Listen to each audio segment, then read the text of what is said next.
सोसाट्याच्या वाऱ्यासह आणि विजांच्या कडकडाटासह पुणेकरांना वरुणराजानं चांगलंच झोडपलाय।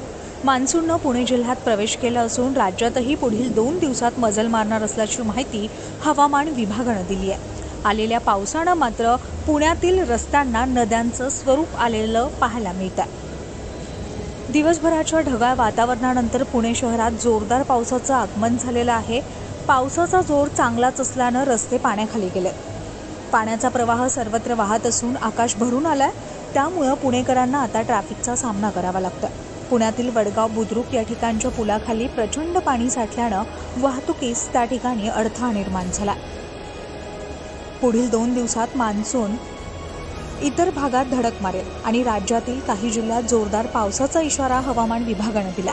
राज्यात दक्षिण कोकण, उत्तर कोकण, दक्षिण मध्य महाराष्ट्र, मराठवाडा आणि उत्तर मध्य महाराष्ट्रात आज तर उद्या कोकण, दक्षिण मध्य महाराष्ट्र, उत्तर मध्य महाराष्ट्र आणि मराठवाड्यात पाऊस किंवा मेघगर्जनेसह पावसाचा अंदाज आहे। एकंदरीतच आजच्या पावसानं पुणेकरांची चांगलीच तारांबळ उडाली आहे। तसंच पुणेकरांना वेगवेगळ्या समस्यांना देखील सामोरं जावं लागलंय।